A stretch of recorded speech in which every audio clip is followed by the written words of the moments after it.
Hi, good evening and welcome friends and my dear student. स्वागत है दोस्तों आपका हिस्ट्री क्रैश कोर्स में, जिसका स्पेशल हमने नाम दिया है टॉपर्स बनो अभियान। और निश्चित रूप से अगर आप मेरे तरीके से पढ़ते हैं, मुझे डेली फॉलो करते हैं और हम जैसा कहते हैं आपको डेली नोट बनाएं, आंसर का प्रैक्टिस करें, तो आप निश्चित रूप से 80 प्लस ना नंबर लाने में बिल्कुल ही समर्थ रहेंगे। आप भले ही कितना पढ़े हैं, मुझे उसका कोई टेंशन नहीं है। आपने अगर जीरो लेवल से भी स्टार्ट किया है तो आप 80% तक गारंटेड पहुंच सकते हैं। ठीक है, स्पेशली जो सब्जेक्ट हम कवर करेंगे, जो मेरा सेक्शन है, तो आप 80% मार्क को लाएंगे। ठीक है, ये मेरा दावा है कि आप इतना काम कर सकते हैं। ठीक है, तो ये हमारा हिस्ट्री सेक्शन जो आपके पास डेली प्रीमियर के माध्यम से पहुंच रहा है, जिसका टाइमिंग है आपका 7 से 8 सुबह में होता है। इसके संबंध में क्या विचार है आपको? क्या ये समय उचित लगता है आपको? आप इस समय में क्लास कर पाते हैं या कि नहीं? ये मुझे कमेंट के माध्यम से आप लोग चर्चा करें, तो हम इसका टाइम बदल भी सकते हैं। बस लेकिन चाहते हैं आप एक प्रॉपर तरीके से समय का फॉलो करें। उससे ये फायदा होगा कि आप सही समय पे डेली क्लास करेंगे, तो आपका क्लास के जैसे जैसे आप बाहर जाते हैं बिल्कुल आपका रूटीन हो जाएगा। तो पहला आपके टाइम के संबंध में कोई दिक्कत हो तो आप उस पर चर्चा कर सकते हैं। दूसरा हमारा है कि नोट्स मेकिंग का, कि नोट बनाएं कि नहीं। बिल्कुल ही, क्योंकि ये रिटेन एग्जाम है, तो आप सीधा सोचेंगे कि हम एग्जाम में लिख लेंगे, तो ये गलती भूल के भी नहीं कीजिएगा।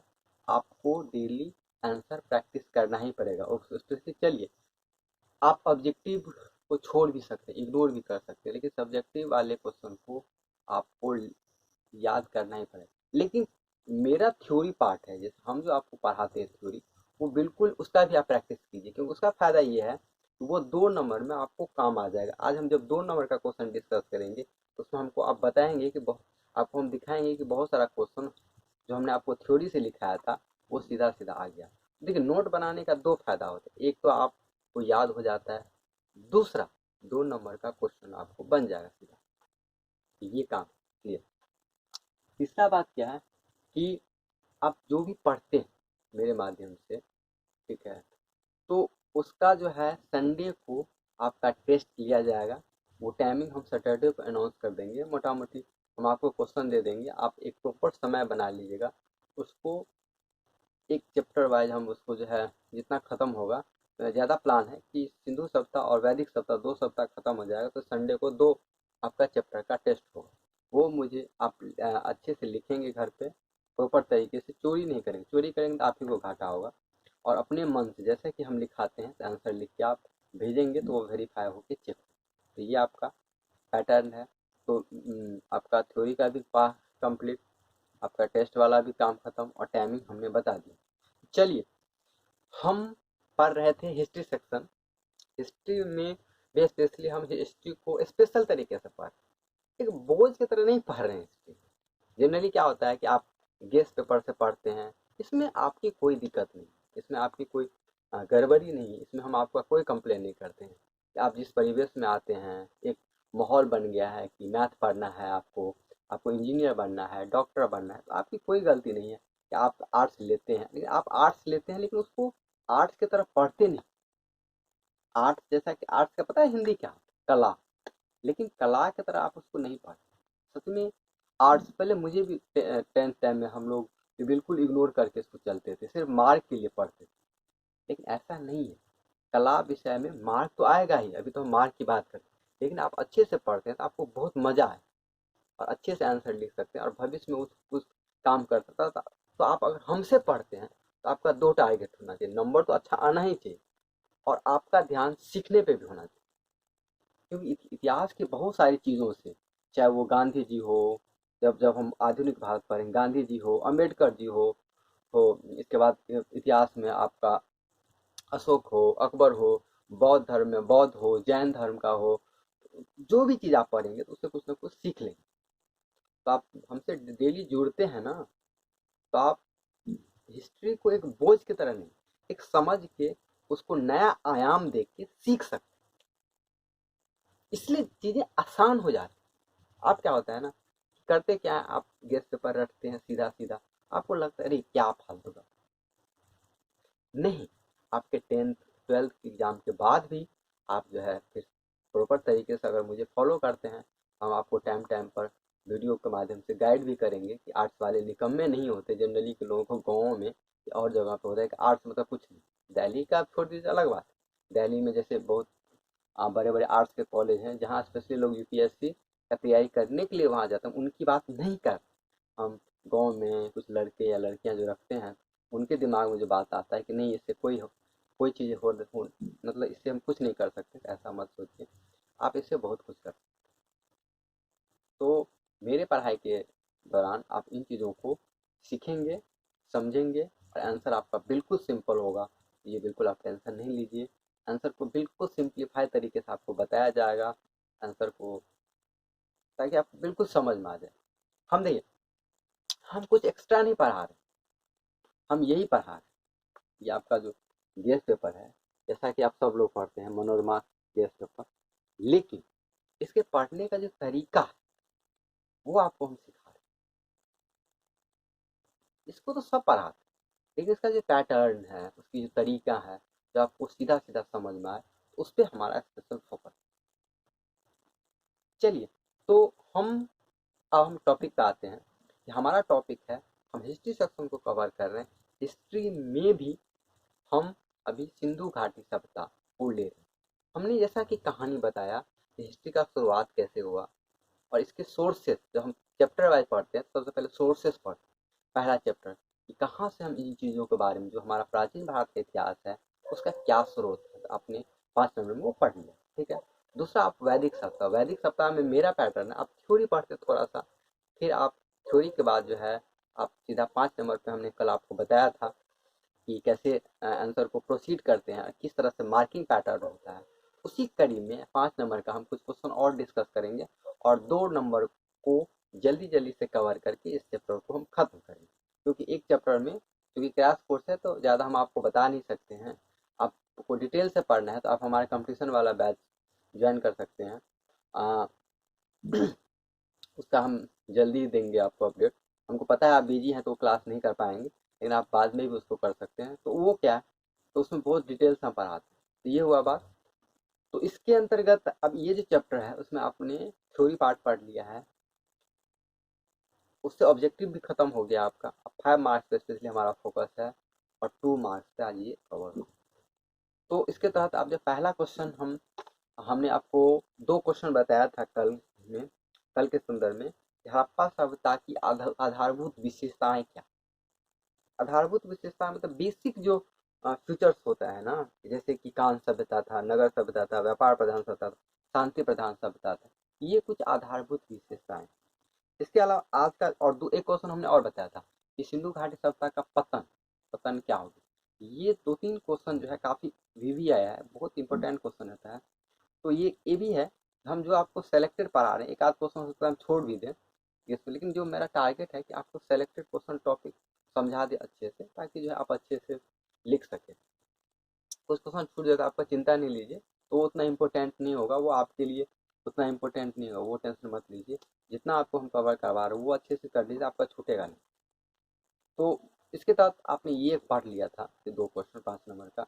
आज जो है आपका क्वेश्चन है कि सिंधु घाटी सभ्यता के नगर निर्माण, या आप ऐसा के पढ़ रहे हैं, सिंधु सभ्यता के नगर निर्माण प्रमुख विशेषताएं बताएं और हड़प्पा संस्कृति के नगर योजना, भवन निर्माण एवं स्नानागार का क्या योगदान है। मतलब ये करने का मतलब है, ये दोनों क्वेश्चन एक ही है। ये क्या है आपका कि हिंदू सभ्यता की प्रमुख विशेषताएं, ये क्या है विशेषताएं, और यहाँ है कि नगर योजना और भवन निर्माण और स्नानागार।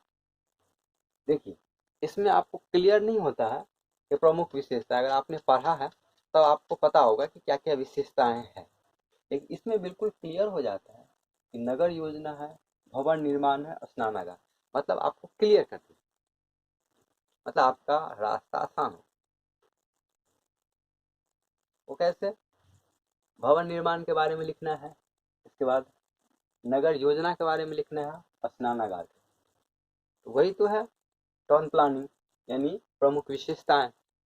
तो आज हम इस पे एक एक टॉपिक पे बात करते हैं। देखिए आपने क्वेश्चन पढ़ा, अब हम क्या करेंगे, पॉइंट छांटेंगे।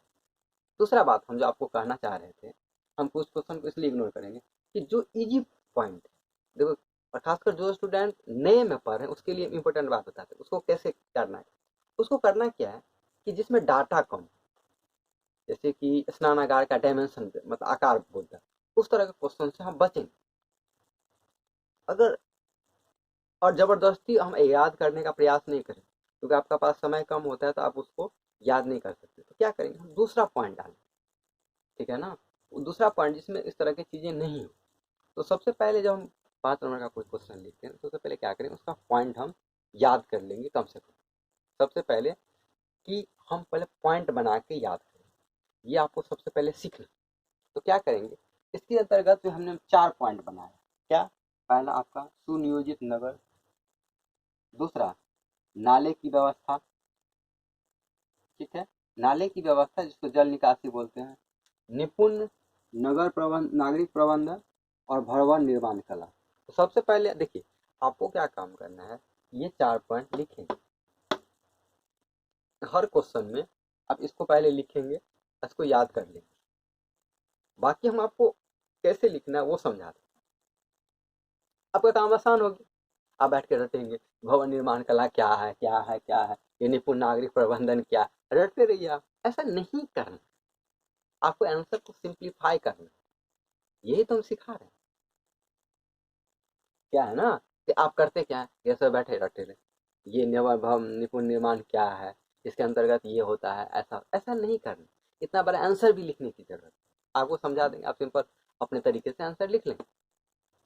इसलिए लाइन बाय लाइन आप हम अलग अलग टॉपिक। तो सबसे पहले आपका क्या काम हुआ कि आप पॉइंट सुनियोजित नगर, सुनियोजित नगर, नाले की व्यवस्था या जल निकासी, इसी को या में है, अब दोनों में से एक पॉइंट कोई एक लिख, तो निपुण नागरिक प्रबंधन और भवन निर्माण कला। अब इसमें देखिए, अब जैसे कि सुनियोजित नगर, तो आपको हमने बैकग्राउंड में बताया है कि सिंधु सभ्यता जो है प्राचीनतम और सबसे विकसित सभ्यता थी। अब आंसर वहीं से शुरू होगा कि सबसे प्राचीनतम और विकसित सभ्यताओं में से एक सभ्यता।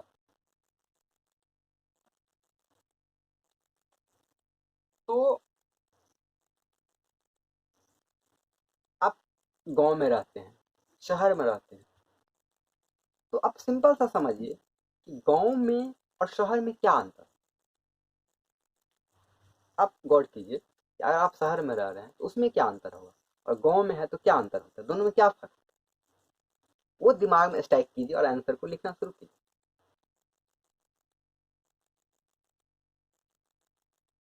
आपको ज्यादा याद करने की जरूरत नहीं पड़े, आप खुद लिख लेंगे। गांव में है हमारे पास, जैसे आपके गांव में पता नहीं, मेरे गांव में जैसे नाले की व्यवस्था नहीं, बड़ा बड़ा बिल्डिंग नहीं है, जैसे तैसे लोग ईटा का घर जोड़ लिया,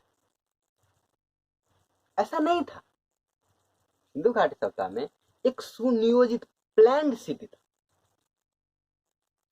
कि इसका बिल्डिंग प्रॉपर डिजाइन होना चाहिए, उसमें बाथरूम होगा, किचन होगा, रसोई घर होगा, ग्रिड पद्धति से बनेगा, है ना, प्रॉपर नाला होगा जल निकासी के लिए, स्नानागार होगा यानी बाथरूम होगा, एक कॉमन बाथरूम होता था, मंदिर था पूजा करने के लिए। तो जो भी बड़े शहर का गुण होता है वो पूरा का पूरा सिंधु घाटी सभ्यता। तो इस पॉइंट को आपको इसलिए काम आसान हो गया कि पॉइंट बनाएंगे तो क्या है, सुनियोजित नगर, सुनियोजित नगर की क्या क्या विशेषताएं होती है, थोड़ा सा आप गौर गौर करेंगे कि जैसे जैसे कि घर बनाने की पद्धति, देखिए नहीं, ये भवन निर्माण का नाम आ जाएगा। सुनियोजित नगर मतलब इसमें प्राय लोग नगरों में रहते थे। सुनियोजित ने पहला बात है कि नगर मतलब एक तरह से शहर में हुआ, जैसे कि हमने आपको बताया था कि तो नगरों में रहना, पहला पॉइंट आपका हो गया, नगर में रहना, ठीक है। देखिए इसके अंतर्गत हम पॉइंट इसलिए आपको बना रहे हैं ताकि आपका जो है याद करना आसान हो जाए। तो नगर में रहते थे, पहला नगरों में रहते थे, तो ये इसी में पॉइंट है। इसके बाद आपका पॉइंट क्या है कि सड़क के संबंध में, कि सड़क जो है, सड़क चौड़ी सड़क होती थी। क्या होती थी? सड़क चौड़ी, सड़क चौड़ी होती थी। ठीक है। इसके अलावा आपका भवन निर्माण था। इसके अलावा क्या था कि अच्छे अच्छे माने प्लान्ड घर होते थे, मतलब अ, अच्छे घरों का निर्माण था। ठीक है। इसको हम लोग क्या बोलते हैं? ग्रिड पद्धति। ये के लिए हम लिखना नहीं चाह रहे थे, ये ग्रिड पद्धति, पद्धति से आपका, ठीक है, पद्धति, ग्रिड पद्धति से आपका जो है नगर का निर्माण हुआ था। तो ये इसमें पॉइंट इस तरह से आप लिखेंगे। तो देखिए, आपने इस सिंधु घाटी सप्ताह के खोजों से ये पता चलता है कि लोग नगरों में रहने वाले थे। बड़ी बड़ी सड़कें थी जो एक दूसरे से समकोण पर काटती थी। सड़कें 4 मीटर, ये पॉइंट आपको नहीं लिखना है। इतना बनी होती चलने वायु के सिरे दूसरे से ये सब देखिए, इतना पॉइंट आपको नहीं लिखना है। देखिए, इसमें ज्यादा इस तरह से नहीं लिखना है आपको। सुनियोजित नगर था। सुनियोजित नगर मतलब कि प्रॉपर तरीके से आपका बिल्डिंग बना हुआ था, ग्रिड पद्धति से बना हुआ था, मतलब प्रॉपर तरीके से बना हुआ था। स्पेशली ज्यादा ग्रिड पद्धति के बारे में नहीं लिखने, क्योंकि इसमें भवन निर्माण कला में हम इस पॉइंट को, इससे रिलेटेड पॉइंट आता है तो वहां चर्चा कर सकते हैं ज्यादा डिटेल से। लेकिन हम इस पद्धति को नहीं ज्यादा चर्चा करेंगे, इसलिए नहीं करेंगे क्योंकि हमको सिंपल बनाना है आंसर। तो देखिए, तो हम सिंपल बता देंगे ग्रिड पद्धति या अच्छे तरीके से भवनों का निर्माण हुआ था, ऐसे आप लिख सकते हैं।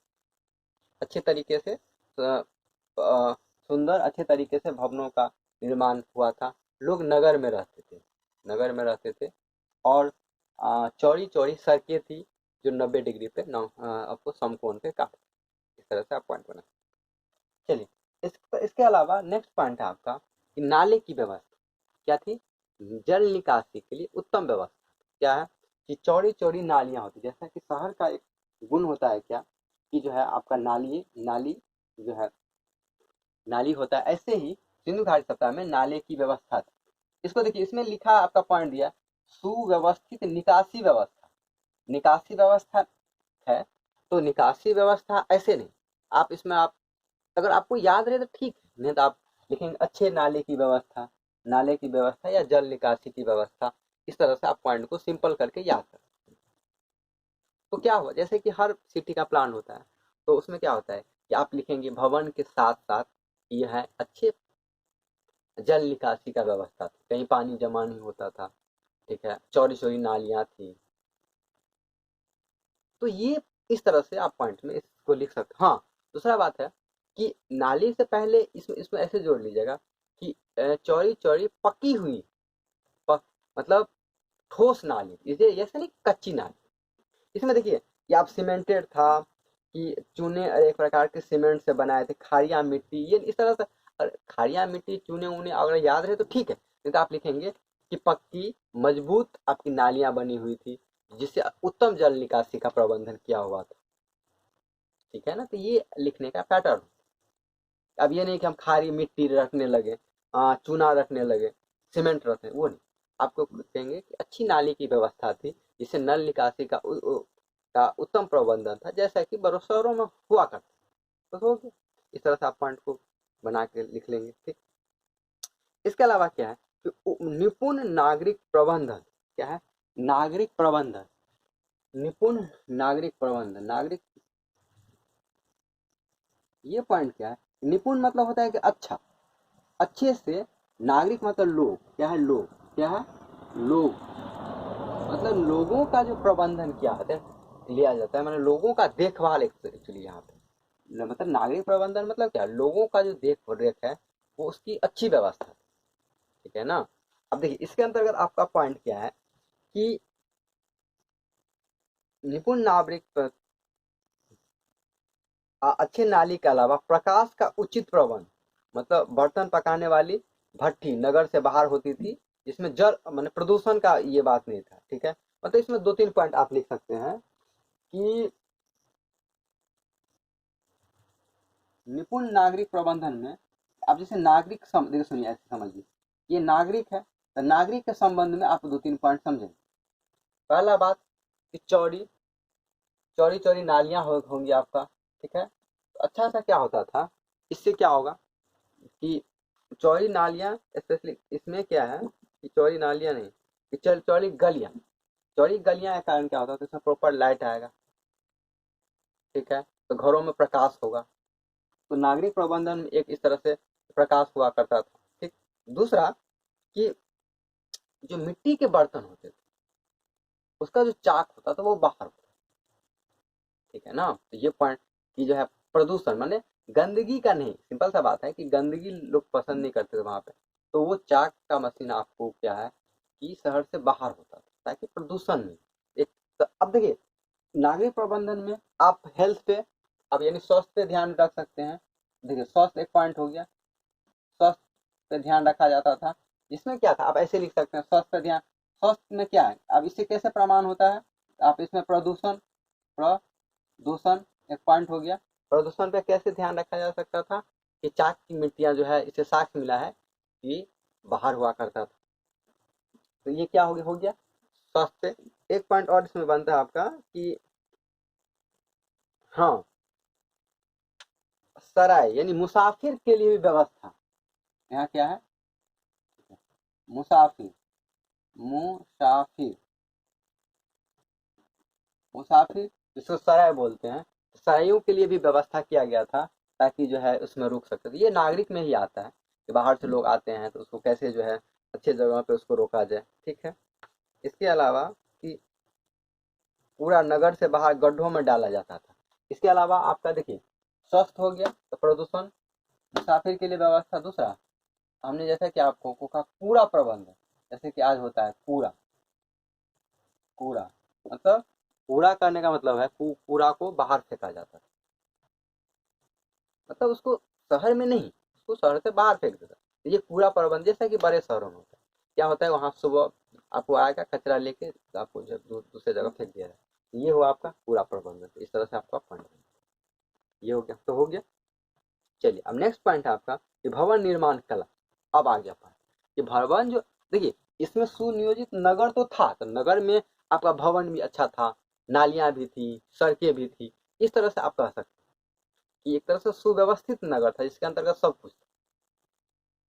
अब स्पेशली जब हम पॉइंट देते हैं कि आप भवन निर्माण कला था जिसको आर्किटेक्चर बोलते हैं, तो हम इसमें स्पेशली बात कर सकते हैं कि भवन निर्माण में जो है किन चीजों का ध्यान रखा जा सकता है, जैसे रहने के लिए घर, पूजा के लिए घर और सार्वजनिक मकान। ये 3 पॉइंट है क्योंकि इसमें साक्ष्य मिले हैं कि भवन निर्माण के अलावा। आप देखिए ये पॉइंट आप कैसे लिखें कि पहले रहने के लिए घर, रहने के लिए घर मतलब इस तरह से घर बनाया जाता था कि रहने के लिए हो। दूसरा पूजा के लिए कोई जगह आपका हो गया, और इसके अलावा जो है सार्वजनिक स्नानागार, नहाने के लिए, ठीक। तो ये पॉइंट है, इस तरह से आप लिख सकते हैं भवन मतलब रहने के लिए जगह, ठीक है पॉइंट, पूजा के लिए घर और सार्वजनिक जगह, सार्वजनिक स्नानागार जहाँ पे लोग पूजा क्या आता था, नहा लेते थे और फिर जाके पूजा होता था। ये एक पैटर्न हुआ इस तरह से आप लिखने का भवन निर्माण कला में, आप इस तरह से लिख सकते हैं। इसके अलावा इसमें आपको देखिए कि भवन निर्माण रहने के लिए तो घर होता ही था, किसी के घर में जो अब रहने के लिए घर में जैसे उत्तम प्रबंधन में ये था कि ये जो है अ, अच्छे घर होते थे, हवादार हवादार घर पर रोशनी रोशनी वाला घर। इस तरह से आप लिख सकते हैं इसमें, ठीक है। इसके बाद दूसरा पॉइंट हमने आपको बताया था पूजा के लिए स्पेशल जो है लोग घरों में बनाते थे। भोजन के किचन के लिए इस तरह से देखा गया है, किचन रसोई का अलग घर होता था, उसी में अलग अलग सेक्शन, तो रसोई आप लिख सकते हैं रसोई घर, यानी दूसरा रहने के लिए घर, दूसरा पूजा के लिए घर, पूजा के लिए अब घर, ठीक है इस तरह से लगा दिए, ठीक। चौथा रसोई घर, रसोई घर घर, ठीक। इसके अलावा स्नान के लिए एक कॉमन सार्वजनिक जगह होता था जहाँ लोग नहा के उसका पूजा करते थे, तो आपका ये एक स्नान घर हो गया, ठीक है। स्नानागार एक्चुअली इसके लिए करते हैं, जो धार्मिक अवसरों के लिए उसका यूज होता था। तो देखो, अब जैसे वहां पे संधु घाटी सप्ताह में जो स्नानागार था, एक तरह से हमारे गाँव में या जो है एक तालाब होता है ना, पोखरिया, आप बड़े शहर में देखें एक पॉन्ड होता है, तो उस टाइप का था स्नानागार हुआ करता था, जिसमें लोग नहाए, ठीक है, इस तरह से, और उसके आसपास मंदिर हो, पूजा हो, वहाँ कपड़ा चेंज करने के लिए भी था, होता था। तो इस तरह से एक अच्छा प्रबंध है, नहाइए आप कपड़ा, इस तरीके से आप आंसर को लिख के सिंपल बना सकते हैं, ठीक है। सार्वजनिक स्नानागार हो गया। इतना पॉइंट में आपको देखिए, अब एक बार हम फिर से चर्चा करें। सुनियोजित नगर में, ठीक है, अच्छे लोग अच्छे थे, ग्रिड पद्धति से बना हुआ था, नगर में लोग रहते थे, चौड़ी चौड़ी सड़कें समकोण पे काटती थी। समकोण मतलब 90 डिग्री। देखिए, बहुत आप लोग नहीं समझते होंगे कि सड़कें समकोण पे काटने का मतलब हुआ क्या। देखिए यहाँ पे हम बता देते हैं, यहाँ जगह है, देखिए इस तरह से एक सर्किल हुआ, एक तरह से, इसको बोलते हैं सब समकोण। समकोण मतलब होता है 90 डिग्री, 90 डिग्री, 90 डिग्री पे ये काटता है, तो ये हुआ समकोण। समकोण मतलब 90 इस तरह से पूरा ऐसे सीधा रास्ता जो है, जब चौराहा होता था एकदम 90 डिग्री पे दोनों, उसको समकोण बोलते हैं। समकोण मतलब होता है 90 डिग्री, 90 डिग्री पे काटते। तो ये इम्पोर्टेंट फैक्ट हुआ इस क्वेश्चन के बारे में। उम्मीद करते हैं आप इस पे आप लिख सकते हैं, ठीक है। अब हम लोग नेक्स्ट क्वेश्चन पे आप बढ़ते हैं, ठीक है। ये वीडियो बड़ा हो जाएगा, तो इसीलिए हम चाहते हैं ना कि छोटा छोटा जल्दी से आप तो पूरा पूरा आप समझ गए होंगे, तो अब हम क्या है थोड़ा स्पीड से बढ़ें। इतना हम इसलिए बताते हैं ताकि आप जो है पॉइंट को कैच कर सके, और नहीं भी आप पढ़े हैं ना, तो आप आंसर को सिंपल तरीका, जो लोग पहले से पढ़े ठीक है, या जो बेस पे पढ़ रहे थे उसकी कोई उसकी बात नहीं कर रहे हैं, लेकिन जो नहीं पढ़े हैं, जो चाहते हैं आंसर को सिंपल अच्छा बनाए, तो इस तरीके से हम पॉइंट को छांट के अच्छे और आंसर लाना, ठीक है। तो अब हम नेक्स्ट क्वेश्चन डिस्कस कर लेते हैं, जिसमें आपका है कि हड़प्पा सभ्यता का जो है अलग जो 5 नंबर का क्वेश्चन है ना, उस पर हम बात करते हैं। हाँ, तो अब हम नेक्स्ट क्वेश्चन पे बात कर रहे हैं, तो जिसमें आपका है कि मोहनजोदड़ो की विशेषताओं, विशेष मोहनजोदड़ो की विशेषता। देखिए, हमने आपको बताया कि हड़प्पा सभ्यता का जो खोज हुआ, तो 2 शहर उसमें मेन है कि सबसे पहले हड़प्पा का खोज हुआ, इसके बाद मोहनजोदाड़ो का खोज हुआ। स्पेशली इसमें भवन निर्माण कला पे क्वेश्चन पूछ देता है, क्योंकि ये 2 इम्पोर्टेंट जगह है हड़प्पा का, तो इसमें भवन का जो स्पेशली है ना निर्माण, वो बहुत अच्छे तरीके से किया गया था। तो हड़प्पा सभ्यता सॉरी मोहनजोदड़ो की जब विशेषताओं का वर्णन स्पेशली पूछता है, तो हम इसमें जो है इसके ए इसकी जो व्यवस्थाएं थी, जैसे कि स्पेशली शहर का क्या निर्माण स्ट्रक्चर, क्या बनावट था, उस पर फोकस करना, ठीक है, और नाला व्यवस्था, सिंपल सी बात है। तो ये क्वेश्चन देखिए 5 नंबर में मेरा है सुझाव है, ये क्वेश्चन आप 2 नंबर में याद, ठीक है, तो 5 नंबर में इसमें दिक्कत है, अगर 5 नंबर में आता भी है तो इसके क्वेश्चन को हम आपको समझा देते हैं, लेकिन ये 5 नंबर में आपका लिखने लायक क्वेश्चन नहीं है, हम आपको बता दें, तो इसमें दिक्कत है। इस तरह के क्वेश्चन जैसा कि गेस्ट पेपर में दिया हुआ है, आप 5 नंबर में ज़्यादा लिखने का स्कोप नहीं बचता है, तो आप 2 नंबर में इसको आप तैयार कर लीजिए, और 5 नंबर में लिखने से इसको बचिएगा, बता देते हैं क्यों, क्योंकि इसमें पॉइंट कम बन रहे।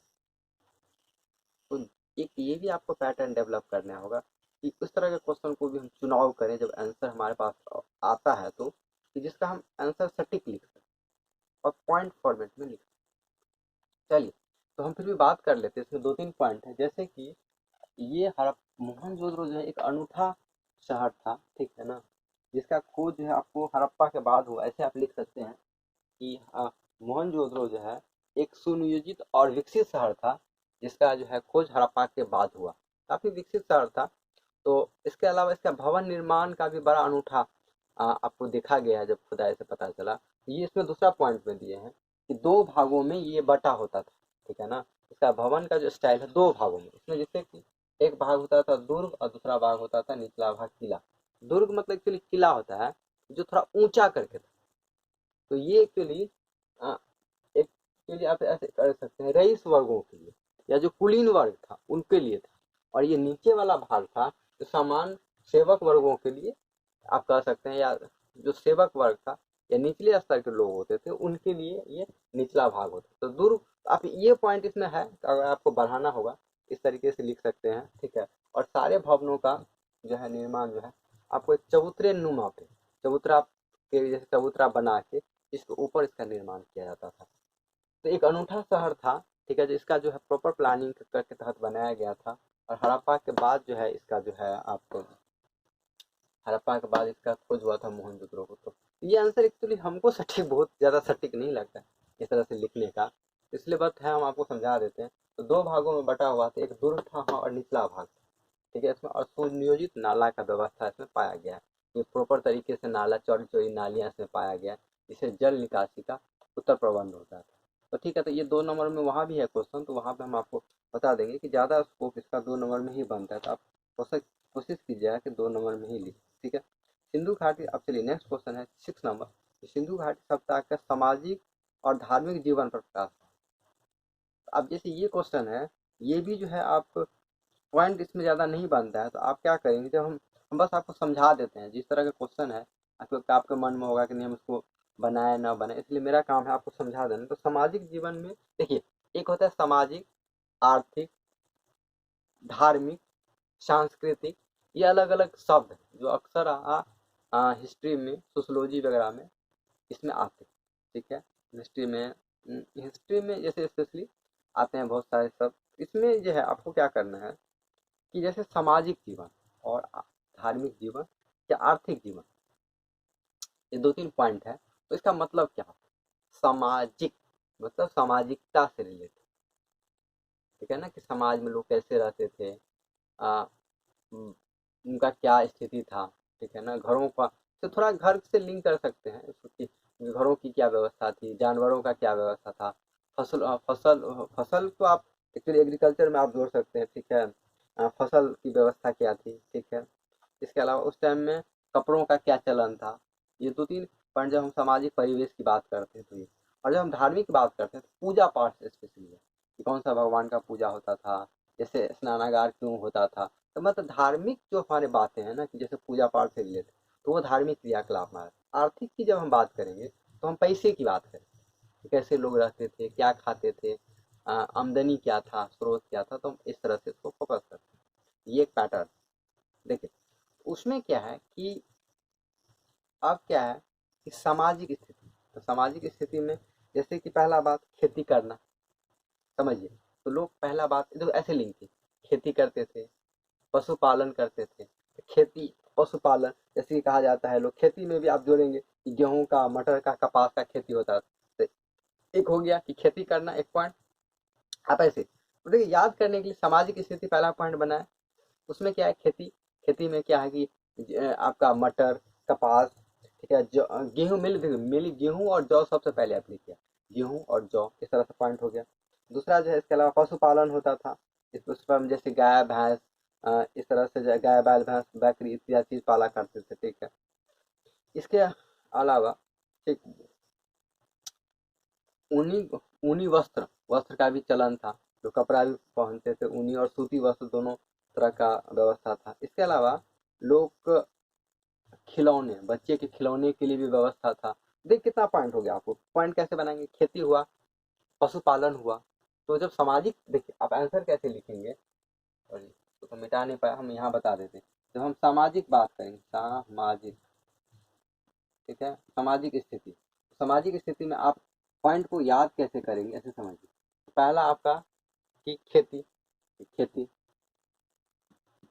खेती। दूसरा आप पशुपालन, पशुपालन, ठीक, ठीक है। इसके अलावा कपड़ा, कपड़ा। चौथा खिलौना, खिलौना, या इसको मनोरंजन भी आप लिख सकते हैं, खिलौना, खिलौना। इस तरह से सामाजिक पॉइंट में तो आपको याद रहे, ठीक है ना। अभी हम देखिए, जस्ट हम आपके सामने ही पॉइंट को लिखे हैं, ठीक है। तो इस तरह से आप पॉइंट को बना सकते हैं, जैसे खेती हुआ, पशुपालन हुआ, कपड़ा हुआ, खिलौना। अब देखिए, अब आप लिंक कर सकते हैं, आंसर को सिंप्लीफाई कर सकते हैं। जब सामाजिक परिवेश होगा तो लोग खेती करेंगे, खेती में क्या करेंगे, जौ, गेहूं, कपास आदि। पशुपालन होगा, पशुपालन माने लोग अलग अलग जानवरों को पालना। तो आप गाय, बैल या बकरे जिसको पाला जाता था, ठीक है, इस तरह से पशुपालन होगा। कपड़ा में सूनी और सूती और ऊनी दोनों कपड़ा पहनते थे। खिलौना जो है बच्चों के लिए खेलने की व्यवस्था होता था, खिलौना हो गया, ठीक है। इस तरह से आप पॉइंट बना लेंगे ताकि आपका आंसर आसान हो जाए, ठीक है। ठीक, ठीक। इसके अलावा इसमें कहा जाता है लोग फल और सब्जियां आदि का भी प्रयोग करते थे। तो हो गया खेती के अंतर्गत, इतना पॉइंट में आपका कवर हो जाए। अब जैसे देखिए धार्मिक स्थिति पर आप पहुंचाए, ये तो हुआ सामाजिक स्थिति। दूसरा उसमें पॉइंट है कि धार्मिक स्थिति, तो धार्मिक स्थिति तो पूजा पाठ में, पूजा पाठ में कुछ पॉइंट आपने आपको पहले ही बता दिया। धार्मिक स्थिति में क्या है कि आप स्नानागार होगा, एक नहाने का प्रॉपर जगह था, नहाने की जगह पर कपड़ा बदलने वाला भी था। तो धार्मिक स्थिति में एक पॉइंट तो ये है कि धार्मिक स्थिति में कि आपका अलग अलग मूर्तियां मिला। और दूसरा पॉइंट स्नानागार के संबंध में है कि जो है अलग लोग, इतना लोग फोकस करता था कि अलग टाइप का लोग बना लिए थे जहाँ पे लोग जाके नहाते थे, ठीक है, फिर पूजा पाठ होता था। तो इस तरह से आप उसमें कुछ चीजें जो मिली है वो आपको, देखिए इस पॉइंट से इसलिए बचना पड़ता, जैसे कि उसमें जहाँ साक्ष्य की बात हो जाती है तो आपको याद नहीं रहेगा, इसलिए हम उस पर ज्यादा फोकस नहीं करना। जैसे कि देखिए इसमें क्या है कि कुछ मूर्ति आकृति मिली है जो स्त्री का चित्र प्राप्त होते हैं। इसके अलावा पृथ्वी माता, जैसे कि एक हमने आपको बताया था कि गर्भ से जो है पौधा निकल रहा है, तो एक पृथ्वी माता का इसमें चित्र आया है। एक तीन मुख वाला योगासन में एक सिर दिखाया गया है, ठीक है। इसके बाद पशुपति का, आपका शिव का यानी भोला बाबा जिसको पशुपति बोलते हैं, उसका मूर्ति मिला है।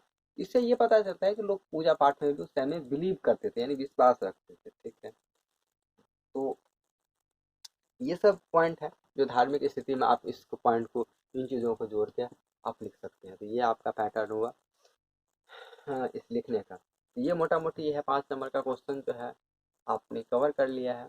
तो हम नेक्स्ट जो है 2 नंबर पे चलते हैं कि जो 2 नंबर वाले क्वेश्चन को डील कैसे करेंगे। देखिए एक चीज़ और बता देते हैं, क्योंकि ये देखिए वीडियो ये लंबा हो जाएगा, तो हम चाहते हैं कि 5 नंबर में ये फिर से वीडियो, अब 5 नंबर में ही सब्जेक्टिव पैटर्न में हम डाल देंगे उसके प्ले लिस्ट में, और 2 नंबर का हम अलग से बनाएंगे, ताकि जो है ये थोड़ा सा आसान हो जाएगा, आपको पढ़ने में भी सुविधा होगा। तो ठीक है, अब हम फिर हम नेक्स्ट क्लास जो आपका होगा उस वो 2 मार्क्स का अपलोडेड होगा। तो वो उस तरह से उसका सेक्शन अलग हो जाएगा, ताकि आप, वैसे वो ज़्यादा बड़ा नहीं होगा लेकिन फिर भी वो अलग सेक्शन हो जाएगा ताकि आपका पढ़ने में आसान हो जाए। ठीक है, ओके, थैंक यू।